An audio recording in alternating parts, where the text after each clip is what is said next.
Oh no, our spooky friend has tried to take over our lesson. Thankfully, our friend has left because we have a lot of learning to do. Welcome to our lesson for Tuesday. Remember, you want to make sure you have everything done for Monday. That's posted. If you haven't done everything for Monday, please go ahead, double check that, have it posted, and let's move forward in a new direction. So what I'd like to do today is inform you that we're going to begin a new section. So you saw the link there where the Mass from St. Teresa Parish is being offered on a daily basis. So anybody who's interested can check out that link as much as you like to stay in the loop. As you know, we've all hopefully truthfully watched one Mass last week and one more this week, but you're welcome to go ahead and watch more in the weeks to come, especially as we go closer to Easter. What I like to do is go to a new note sheet. As always, you have a option. You have several options. Number one, if you'd rather print the note sheet, I've attached the link below. Okay. If you'd rather have it just a separate piece of paper, draw a line, questions on the left, information on the right, or if you want to have this typed. Some individuals having this typed are not doing this correctly. This is because those individuals who are typing the notes don't break it into sections, okay? Break it into sections, put the question bullets, and move forward with that. So today's assignment is twofold. Number one, you'll have the notes that you'll attach here, pencil only or typed. And two, you'll have a assessment where I'd really like you to have a clear connection. A lot of them, a clear personal connection. It's a 27-point test grade. What I noticed on the other assessments is some people are writing the 4 sentences and just stopping, even though they may not have fully answered the question or questions presented to them. I like you to make sure, even though you're doing this from home, I am still grading it in that category, and we are beginning a new quarter. So we want to be careful with our grades moving forward. Please don't go ahead and unsubmit the papers, the Saint reports. Don't do that. That's always been my April break for 5 years. So leave those there so I can make it my April break again. I'll provide feedback to you, one at a time. It takes me a while to read them. So slowly, we may have Tyler's have his grade one day, and then 5 days later, Bento has to wait for his. They take a while to read, so don't go ahead and ask about them. Just don't unsubmit them, and you'll be fine. Let's move on to our cardinal and theological virtues lesson. We're going to begin a new note sheet. What I like you to do is put the essential question as how can a life following both the cardinal and theological virtues allow us to grow in faith? And the topic for the lesson should be cardinal and theological virtues. So let's take a moment and jot that down, please.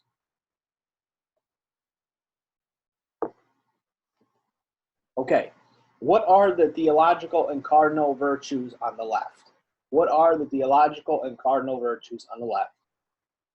Virtues are gifts from God that lead us to live in a close relationship with Him. I always do this every single year, and we're not in the classroom, so I'm not able to ask the question, but I leave it this way. And I say, well, what's the issue with that sentence? Well, it's the H in Him. It should be capitalized whenever we're referring to God Himself. So virtues are gifts from God that lead us to live a close relationship with Him. They bring us closer to the Lord, allow us to have a spiritual and more personal relationship with God. Virtues are like habits. They need to be practiced, otherwise they can be lost if they are neglected. So if your habit is every single morning, as soon as you wake up, you make your bed, that's practice every single day. That's a habit. You always do that. You will continue to do that. But then all of a sudden, if, a few times here and there, I'm not going to make it today, all of a sudden, you may see yourself not making the bed anymore. Or a great friend, Tyler, maybe it's a habit of his that he's going to practice wrestling 3 days a week. But if Tyler says, I'm not going to go Tuesday, not Wednesday, not Thursday, and he continues to do that, that habit of practicing the 3 days a week is broken, and his wrestling skills and his dream to face our great friend John Cena are soon diminished. So he needs to keep practicing.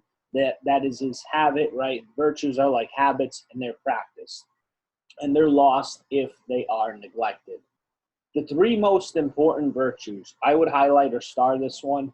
The three most important virtues are the theological virtues. The theological virtues are important because anything that comes directly from God is going to be essential in our faith, obviously. So these theological virtues come from God, and they lead us to God. Think of the word theological, right? It sounds like theology. Theological, theology, our faith, learning about our faith. They come from God, lead us to God. And then you have cardinal virtues. You'll think of cardinals one step below the Pope, the visible leader of the Catholic Church on earth. The cardinals were also once bishops, so they received the fullness of the Holy Spirit. And the cardinal virtues are human virtues. They are acquired by both education, so education and faith, and good actions, which of course would have to be repeated. They're like habits as well. And cardinal comes from cardo, which is the Latin word for hinge. Think of the door hinge. Look wherever you are in your room. Does your door have a hinge? I believe it does, right? It's what it means is that on which other things depend. So your door depends on that hinge for it to open. If you take the hinges off, look at your door, right? In your room, wherever you are. If you take it off, the door is not going to be able to open or close. It's going to fall off. So that's what it means, hinge. That would on other things depend. And these cardinal virtues are acquired by actions, good actions, and in education. The theology, in understanding of our theology, of our faith, but also deep understanding of human life and contributing to God's kingdom in a positive way. What are the three theological virtues? On the left-hand side, please. What are the three theological virtues? Some of you may know this. You should know this. They are faith, hope, and charity. Faith, hope, charity. You should know this. These three here are almost like a little review moving forward. Think of seventh grade. We spoke about these three and reflected on these three. Around this time of the year, actually. So what is faith? Well, what is faith on the left-hand side? Well, during this very, very troubled time the other day, hopefully you got to see Father Gannon and Father Flavian in the aircraft above. Those two individuals did that to bless us, to bless the diocese, and they have not given up on the faith. They know that faith is what we need to turn to right now because they believe in God and they've given their life to God. They believe that God can help us, get us out of these troubled times, and that's why they've resorted to prayer. That's why they've shared the Mass with you. That's why they've asked me to share the Mass with you. And together, we show our belief in God and giving our time and life to Him. Especially during these times, if you've listened to any of what Father Gannon has said during the Masses, he talks about where we need to trust God completely, and accept what He has revealed to us and teaches through the church. You know that the Masses in some ways have a very somber approach because the church, as many of you have pointed out, don't have many people in it. It's one or two people during the Mass, and we're used to seeing the church full. And it's upsetting in that sense. But at the same time, they're not saying, oh, we're not going to worry about Mass. Father Gannon, Father Flavian, and priests throughout the world know that it's essential to trust God completely right now and accept everything He has revealed to us. Know that He hasn't left us, but know that this is the time where we really need to resort to prayer so we can grow in faith, yes, but also help the world and teach the world about the importance of faith during this difficult time. So believing in God now and always is essential. Hope. What is hope on the left-hand side? What is hope on the left-hand side? Well, we all hope that we can overcome these troubled times that we're in right now. Hope is closely related to faith. It's closely related to the virtue of faith because it's the desire for all of the good things God has planned for you, for me, and for everybody. It's that desire for everything good that God has planned for us. And it's very difficult sometimes in dark days, such as the ones we are facing now. And, so at times when you may lose a loved one, it's difficult. It's a dark moment for you in your lifetime. And we want to have the confidence that God will always be with you and that you always live with him forever in heaven. That God has never left us during the time when we may lose someone. I know when I lost my grandmother, it becomes very difficult. And it's important for us to rely on that hope, which again is closely related to faith, that through this darkness, dependence and reliance on God brings out the good in us and in individuals. That we must have that hope in order to follow what God wants for us, to bring out the best in us, right? And to live forever with him in eternal life in heaven. So take a moment and jot that down.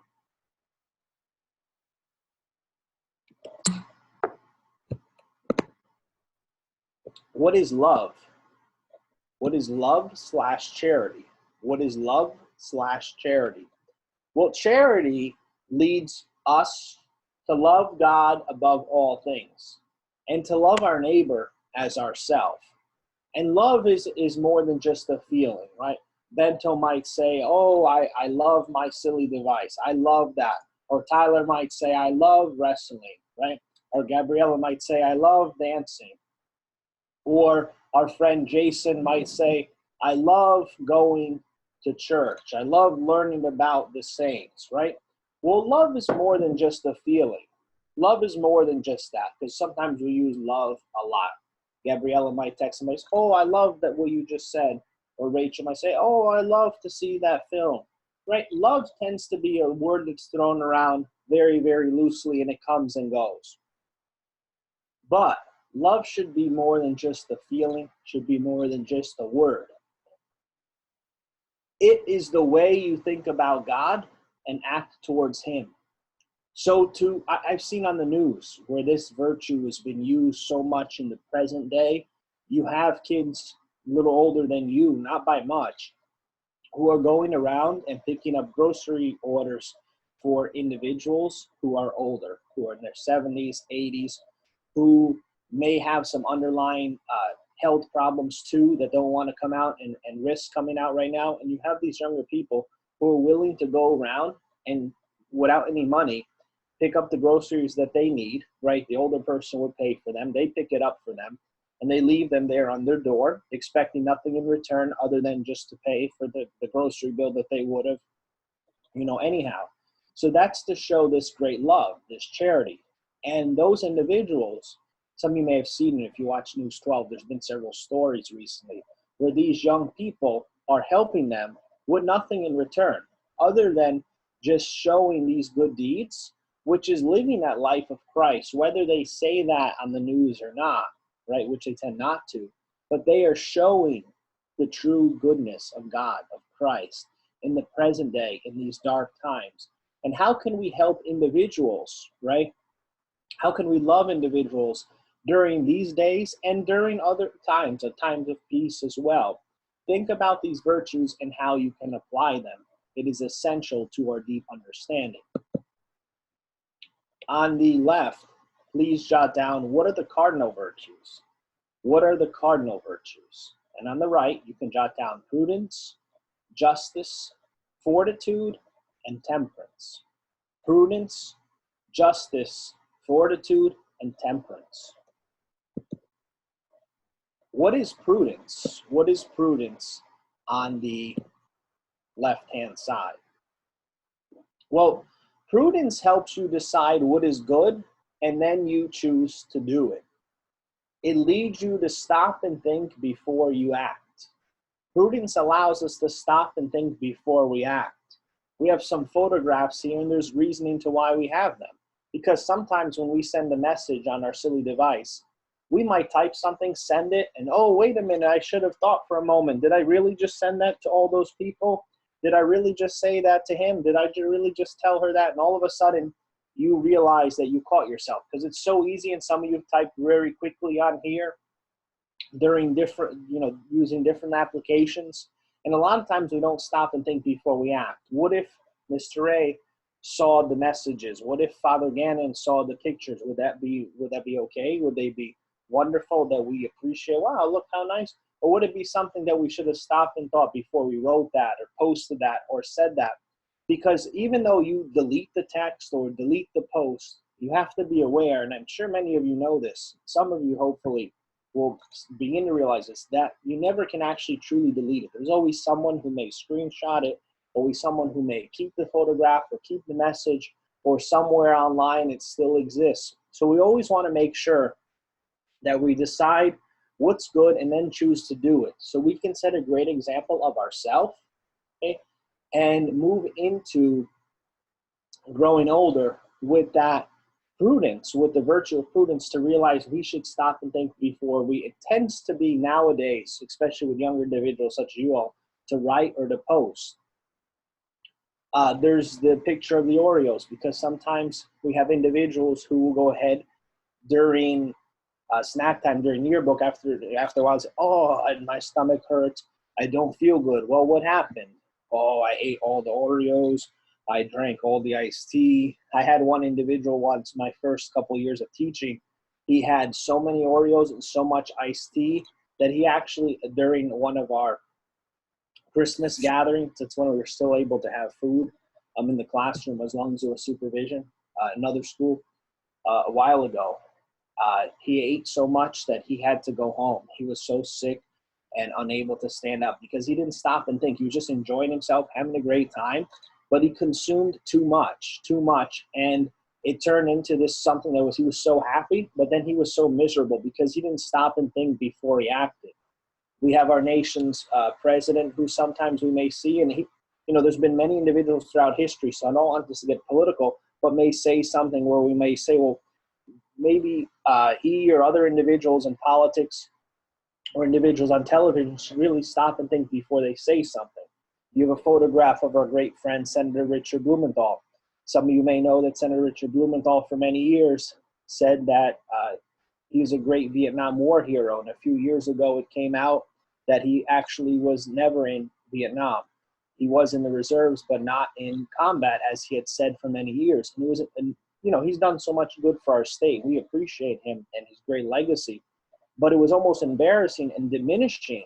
He's done so much good. But then all of a sudden you have this hero front that's saying, wow, he fought in the Vietnam War, and then he really didn't. And it's very degrading to those who actually did fight in Vietnam and in combat on the front lines. So we must stop and think before we act.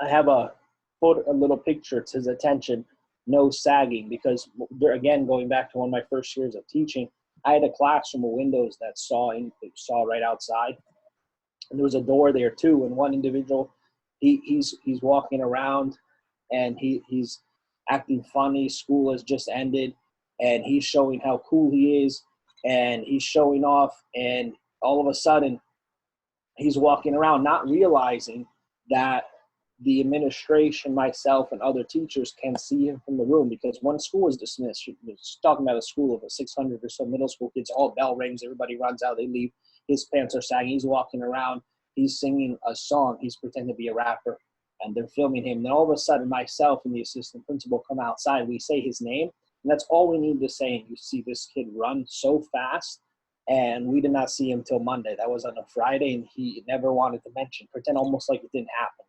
Because maybe that wasn't a good idea, right? He just, let me be really cool for a moment. Everybody's laughing. But sometimes when others are laughing, it's not really a decision that benefits you. So it's important to stop and think before we act or say something now and always. What is justice? What is justice? This leads you to respect the rights of others and to give them what is rightfully theirs. You consider the needs of others, and you always try to be fair. You always try to be fair. You think of the Supreme Court. Think of the Supreme Court in our nation, right? The judicial branch, one of the three branches of government. You've had tremendous, tremendous individuals serve on the Supreme Court. And it's, there are few that may come to mind: Sandra Day O'Connor, Ruth Bader Ginsburg, there's Earl Warren, many, many individuals that come to mind. And you may say, wow.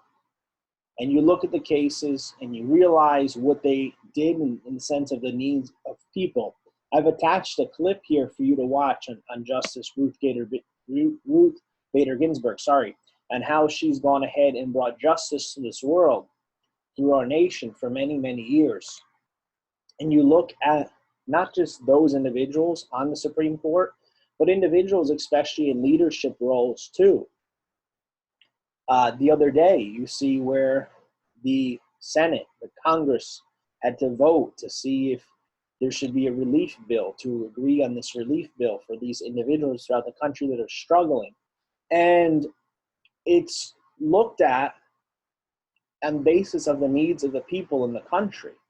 And what they're supposed to do and what they try to do is to be fair, to agree and put politics aside for that moment, which great politicians will, is put their party aside and work together for the good of the people. And that's what's deep we need to realize. Not always look at me, but look at others and how we can bring justice to them, to us, and to the world. Fortitude. Fortitude. What is fortitude on the left, please? It's another word for strength. Fortitude. We see images on the bottom. On the right, our great friend George Washington and his men strongly crossing the Delaware. You know the struggles that came with the American Revolution. On the left-hand side, you have our great heroes lifting the flag. World War II, Iwo Jima, these individuals who are tremendously brave during these two moments have carried on our nation and have made the nation what it is today. Fortitude, those difficult moments, right, have brought out the best in our nation, the best in humanity. It's sometimes in those difficult moments you really see the greatness of this country, the greatness of those individuals, because fortitude gives you the courage to do what is right, even when it's very difficult. Do what is right, even when it's very difficult. Think of Woodrow Wilson. Woodrow Wilson did not want the nation to get involved in the First World War until he felt he had justification. He still didn't want to do so, but he realized that he had to have the courage to do what is right, to bring the United States into war. Of course, try to go ahead, win this war with the Allies as quickly as they could, with the least amount of lives lost, and end this war and bring peace to the world. It gives him courage to do what is right, even when it's difficult. He knew that it was right that he had to compromise during the Paris Peace Conference. It was very difficult. He personally didn't feel it was right, but he felt it was right in the sense of who he was working with to have this compromise. Think of President Roosevelt, FDR, who celebrates his birthday this week. FDR also did not want to bring the nation into World War II. Some individuals may say the United States waited too long, but when we were attacked in Pearl Harbor, December 7th of 1941, FDR realizes immediately declaration of war from Congress, and the United States goes into war because it is what he felt was right, because not to go ahead and kill, but if the United States didn't enter the war, both circumstances, World War I and World War II, the U.S. didn't enter the war, how long would this go on for? And the U.S. is not looking for more lives to die. They're looking at less. It provides you with the strength to the temptations you face. And to even know when it's difficult, even when it's difficult, you know what is right to do.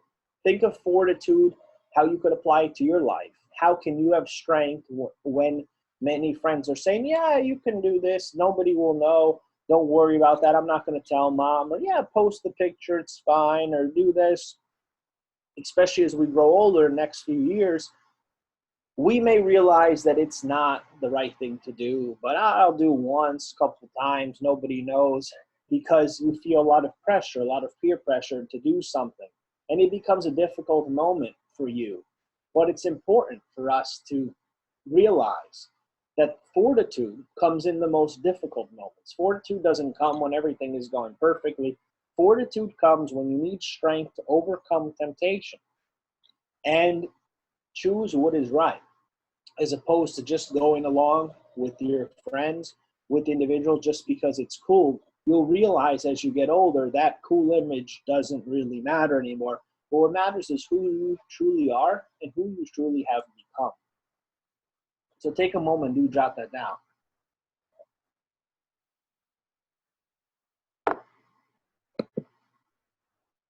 Temperance. Temperance has us balance what we want with what we need. Helps us balance what we want with what we need. And it helps you moderate your desire for enjoyment and build self-control, right? We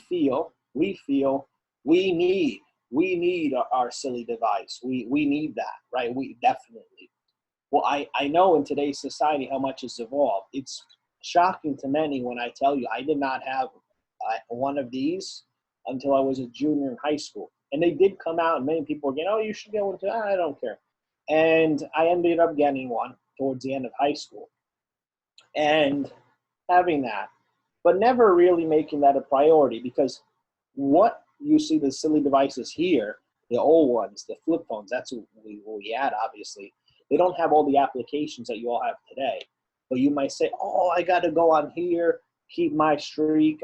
I'm not sure. The only streak I know is mine, to always be in school every single day for the past 5 years. That's the streak that matters most to me. I'm not sure what matters to you. Those other silly ones popping up is a little spooky. That's why the ghost is there. But the ghost that I put here, he's educational because he put education first. And he's focused on his academics, and then silliness to a limit, right? But sometimes we may have a test or quiz. I want you to think of a moment where you had one of those coming up, let's say tomorrow. Let's say it was the next day. Think of a moment when you may have been caught up in enjoyment, whether it be through your silly device and applications, maybe playing with friends, basketball, with recreational, going ahead, playing video games, or hanging out, watching a sport or movie on television, going to the movies, and not really reviewing for that assessment. And I want you to think when you did that. Now I want you to think of a moment where that assessment didn't go so well. I'm sure you've had some, I've had some, where it didn't go as well as you wanted it to. Well, what should you have done? Well, many people might say, yeah, I studied, but then truthfully inside they know they may not have studied as much as they need to or should have, right? Maybe our great friend Gabriella recorded competing with the other great friend in Norwalk, right? Let me make more TikToks, right? Let me do that. I'm not sure. TikToks used to be a candy that my grandma would have in her purse, but now it's turned into this, let me compete with our friend in Norwalk, who's very wonderful, but is that going to help us? I'm not sure. So it's essential for each of us to go ahead and bring the best in us, balance what we need and what we want, especially right now. I post these at 8 p.m. They're due 8 p.m. the next day. Are there some individuals who sleep in and then at the end of the day, they're rushing, going crazy, can't handle it, Mr. I need more time. Today was really busy. But in reality, thank you for asking. But individuals who maybe we look, oh, they didn't wake up till 11 o'clock. Oh, they were watching movies till 2 p.m. And then we see that balance of, are you balancing what you need and what you want here? Because there's differences between needs and wants. Wants tend to come, focusing with enjoyments. And there have been many moments where I want to go to the movies to see this new film, or I want to watch the Yankees play baseball, even though there's no baseball on right now, which is awful. And I don't get a chance to do that because I need to either enter grades, go ahead and tutor, or help somebody build a new lesson. And that's essential. It's that balance of what we need and what we want. So what I'd like you to realize here is we're going to continue this next time, and we're going to see who's truly balancing what they need and what they want. Because I'm sure after we're done, or maybe right now, we have some individual, oh, let me post that. Oh, let me get back to these 200 people. It's so overwhelming. I get 5 emails and I'm overwhelmed. So I'm not sure how you do all those, right? Spooky ones. But anyway, reflect, refresh. I try to make this fun. I may say a joke here or there, but it is true to you, whether you are Catholic or not. These virtues are essential to bringing out the best in you on a daily basis. I'm not saying that just because it's my job to teach you this, but because I truly care about you and who you become, not just now, but over the years. So let's keep moving forward. Let's keep pressing forward, and let's balance everything. Take care. Don't forget the questions. Until next time, we'll see you.